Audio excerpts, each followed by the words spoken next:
Bonjour à tous et bienvenue dans On parle déco, votre rendez-vous déco 100% web que vous êtes de plus en plus nombreux à suivre. Et tout de suite, le programme du jour. Direction Roubaix pour vous faire visiter un lieu hors du temps, le musée La Piscine en compagnie de Bruno Godichon.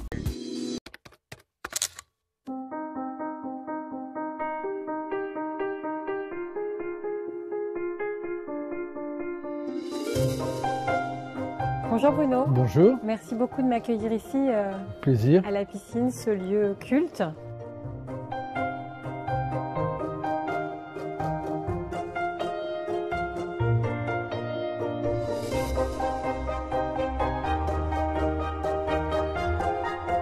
Jean Lebas, qui va être, on peut dire, quand même le grand maire du XXe siècle, qui sera maire sans interruption de 1911 à sa mort en déportation en 1944. Lebas confie à Albert Barre de réaliser la plus belle piscine de France. Petit projet. Petit projet qui en met lourd sur les épaules de l'architecte. Cette piscine qui a vraiment une vocation prophylactique, c'est-à-dire que c'est un endroit qui apporte la propreté à une population qui vit dans des logements qui n'ont absolument aucun point d'eau. Le jour de l'inauguration, en octobre 1932, dans son discours, Lebas dit que c'est sans doute même, si pas la plus belle, en tout cas une des plus belles d'Europe. Et effectivement, assez rapidement, elle va être, dans la littérature professionnelle d'architecture, considérée comme une des plus importantes d'Europe.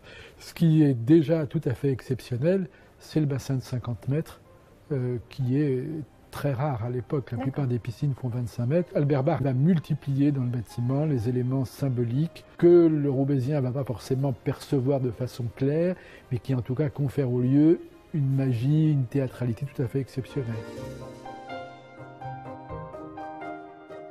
Le plan de la piscine est calqué sur celui des abbayes cisterciennes. Alors c'est une nécessité technique pour aller chercher de la lumière avec un jardin central en cœur d'îlot. Très rapidement, le lieu va connaître un succès populaire absolument extraordinaire. Il est dans une époque où ce qui rythme la vie, le quotidien des Roubaisiens, c'est le travail à l'usine, avec tout le côté pénible du travail dans le textile, notamment ces ambiances humides très, très lourdes, et puis peu d'échappatoires avec un habitat ouvrier absolument monstrueux. Ça va rester dans le cœur des Roubaisiens un souvenir d'enfance et d'adolescence. Il y a quelque chose qui est de l'ordre de la parenthèse enchantée dans sa semaine, quand on vient soit pour aller se laver dans les salles de bain, soit encore plus pour venir dans ce qui correspond à l'église, dans le plan idéal de l'abbaye cistercienne. Et donc notamment ces deux grandes verrières du soleil couchant et du soleil levant qui sont factices, puisque cette grande salle n'est pas orientée. Donc on a l'impression d'avoir un endroit où le soleil arrive le matin et où il repartirait le soir. C'est artificiel, mais ça joue énormément. Cet équipement est le seul qui soit présent dans la mémoire de toutes les couches de la population. Les enfants du patronat viennent à la piscine, ils ont le club de water polo. Et les enfants des courées, ils viennent soit avec l'école, soit en famille le week-end, ou le soir après l'usine ou après l'école. Enfin voilà, tout le monde y a droit et tout le monde y est passé. Et là, en novembre 1985, l'entreprise qui était chargée de maintenance alerte la ville sur les dangers de structure de la voûte. La seule solution, au moins à titre provisoire, de fermer le lieu pour préserver les Roubaisiens. Qu'on est là, en 85, à une époque où toute la ville est en train de s'effondrer. Fin 89, le conservateur du musée de Roubaix, qui était un musée fantôme depuis la guerre, vous savez, dans la vie comme ça, il faut saisir les opportunités.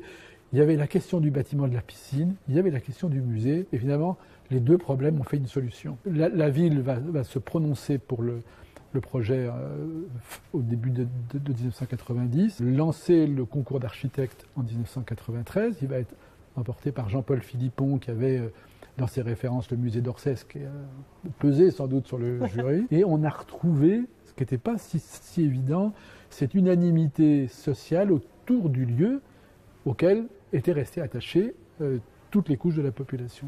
L'élément principal avant toute chose, c'est le plaisir.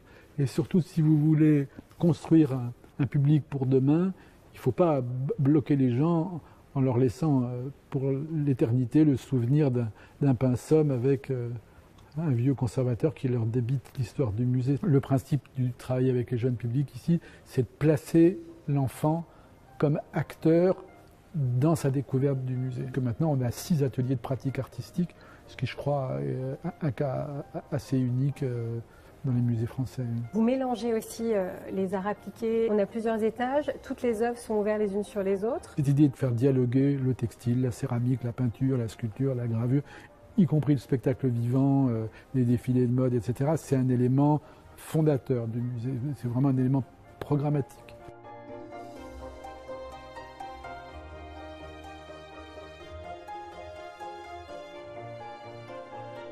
Dans le projet d'Albert Barre, de l'architecte en 1932, il y avait ce côté déambulatoire important avec des perspectives qui vous faisaient passer de la rue intérieure à l'entrée dans les cabines, l'idée de passer par ce couloir des cabines, etc. C'est un élément avec des points de vue importants qu'on a préservés. Et quand on est dans une section, c'est toujours important qu'on voit la suite et que ce ne soit pas contraint. Voilà. Ce lieu a bientôt du coup 20 ans, une toute jeune demoiselle. Voilà, on fêtera le 20 octobre. Effectivement, c'est 20 ans, en profitant de l'exceptionnelle exposition Javlensky qu'on organise avec Madrid et Marseille et qui sera présentée chez nous de novembre à février. Beaucoup d'émotions dans ce lieu. Merci beaucoup. C'est moi qui vous remercie. J'espère revenir en octobre pour fêter on vous les 20 ans du musée. On vous réserve une part du gâteau. Merci beaucoup. Merci. Et voilà, On parle déco, c'est terminé pour aujourd'hui, mais vous pouvez retrouver toutes les émissions sur mes réseaux sociaux et sur le blog. Vous trouverez également en commentaire de cette vidéo le nom de tous les participants et de mes partenaires. Je vous dis encore merci et à très bientôt.